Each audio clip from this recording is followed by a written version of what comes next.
ton of power, and I caught a big one, but there's still a lot more there, which is really exciting because I haven't been throwing hard in training. I've been at like that 75% intensity, working on some technical stuff, and some of it stuck, some of it still needs improvement. So I'm really, really excited for this as a stepping stone going forward. So what was the college school look like? We'll see. Yeah, so this was the first time the step across has clicked for me in a meet, and so that was a big step. Yeah, Drake was my outdoor opener, and the conditions didn't really lead it to the new technique. So that step across, or the Crouser slide, as some of the people have called it, that was rounds 2, 3, 4, 5, and 6 today. And I finally saw that spread I've been looking for from the static standard full to the step across. And so that's what has me the most excited, is now I kind of have felt that spread of I'm getting better with the step across. So kind of starting to find that spread from the static to the full that I've had in training, which has been about 60 to 70 centimeters on a good day. So yeah, it has me really excited for getting back in the weight room and continuing to work on that step across, because the issues I have with it are a little different than what my standard issues are on my full throws. So Where do you throw next? I've got a little while. I'll head over to Europe later in June, but I've got a few weeks here at home. Thank you, Ryan. What was it convinced you to actually change my technique? Oh yeah, so for me, I'm always trying to innovate or try something new. And at the end of the day, I feel like I'm always competing against myself, regardless if I was in high school or in college and I was getting beat by the upperclassmen. I've always felt like my goal is to throw a personal best. So if I can go out there and throw farther than I ever had, it's such a special feeling saying I'm the best today I've ever been. And so that's what continues to push me to try to be better and also innovate. I feel like the rotation in the shot is relatively new compared to, say, the discus. And yeah, there hasn't been a really dominant, taller rotational shot putter that throws with the similar technique. Cantwell was tall, but he was a strength thrower.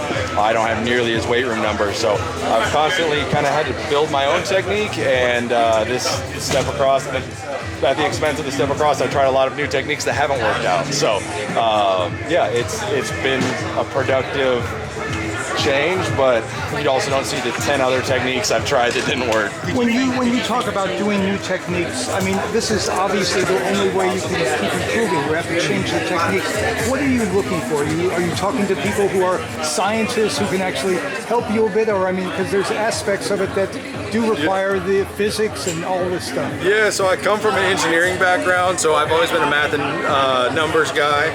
But yeah, shoot, I came up with this one at 10 p.m., thrown in my barn in December. So I think some of the true innovation kind of comes when it comes. So if you're constantly experimenting and trying new stuff, you have that light bulb moment. And my whole approach on trying to develop a new technique or modify my technique is looking from a physics standpoint. How can I increase my acceleration path on the ball? How can I make that acceleration path more dynamic? So the physical shot put are very complex, but at the roots they're very simple. It's release angle and velocity. So if we can throw at a higher velocity, that ball's going to go farther. And if I can accelerate over a longer path, I'm going to have a higher velocity. And do you ever use a computer to help you come up with new ways to change your technique? No, I don't. We've worked with some of the radar tech in the past, around 2016, that measures velocity and trajectory, and it's been a useful training tool. But I think for me, the kind of bigger innovations in general come from stuff that I figure out on my own, because it's, at the end of the day, it's a very, very small change can be a big result. Yeah, in the shot put, 1 inch left or right in the circle is a meter in distance. So those changes are so subtle and so small that, like, if I watch a good throw on film and I watch a great throw on film, you can hardly tell them apart. And I've watched 100,000 throws. You missed Joe Kovacs. Yeah, so Why I was he here? Yeah, I know. Joe, I think, had some, I don't want to say family issues, but he had scheduling with his wife being a coach and having Eastern regionals. So I think he got put on daycare duty this weekend. So it was unfortunate he wasn't here, because it was a even disregarding my performance, it's a fantastic comp down there. Yeah, always want to throw UCLA, and I know all the guys. You look at a lot of season best, a lot of best series. Peyton had the best series of his life by far, and him coming off injury, it was really cool to see him battle back. And yeah, unfortunately Joe wasn't here because he's a great competitor. Would like to see what he could have done. Would you like to be pushed? Yeah, I think that's a huge part of the success of the sport. I've been lucky enough or unlucky enough to be competing during the best age of shot putting. You look at myself, Romani, Walsh, Kovacs. 2019, Romani threw 20 centimeters over the world championship record and did not medal. So, for better or worse, I've been during the best era of shot putting, and I think without that combination of competitiveness, none of the guys would be where they're at, because I know if I'm not training at my best, competing at my best, then Walsh or Kovacs will beat me. What's your best throw in practice? Right around what I threw today. So yeah, but I don't throw exceptionally far in practice very often.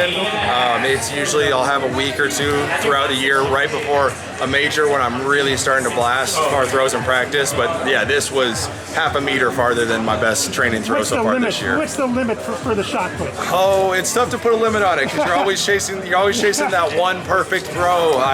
People start talking about 80 feet like Randy Madsen, you know? Yeah, so 80 feet's a long ways. You're always chasing that perfect throw because there's so many variables. I really don't think there is a true limit, because you've got the training aspect of the entire year. You've got, in a whole year, there's 10 days where you're really at your peak. You're tapered down, and everything is optimal in the weight room.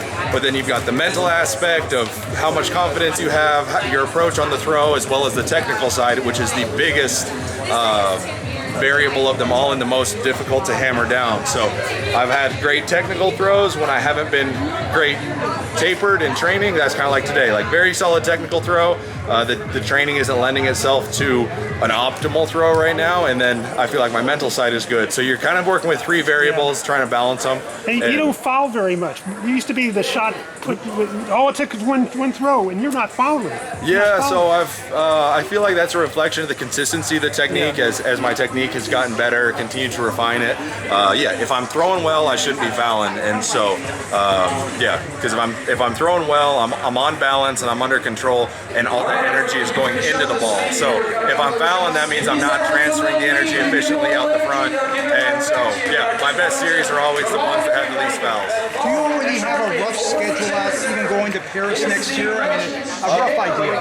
Yeah, so Paris is the big one, and obviously have to qualify at Olympic trials, and then next year is also an indoor world championship. So I'm still on the fence, but I like doing indoors. I like having something to break it up. For me, like 9 months of monotonous training I feel like I'm better if I have something shorter term to train towards. So world champs indoors next year, and Olympics are the two big ones. What was that? We have to open like that. Did you feel like today was maybe a day? Yeah, I definitely did. My warm-ups really weren't anything spectacular. Kept it real governed in the warm-ups. Didn't chase any throws.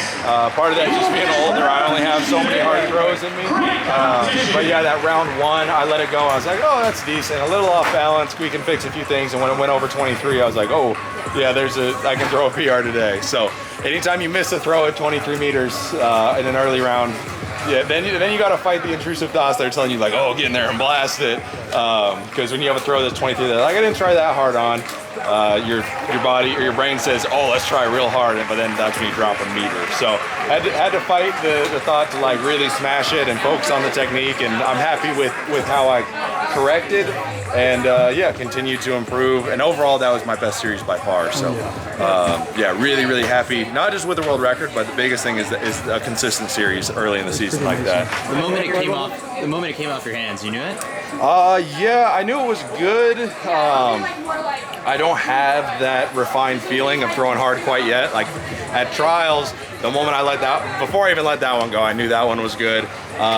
Today it was like, I'm still working on that proprioception of really feeling those far throws out. So I let it go. I was like, oh, okay, that's better. I didn't know if it was going to be 23-20 or 24 meters. So it was I knew it was good, and so yeah, big PR, and I'm excited for when I can continue to develop that high intensity throws, so then I know right away when they're good, because yeah, I'm lacking high intensity throws right now.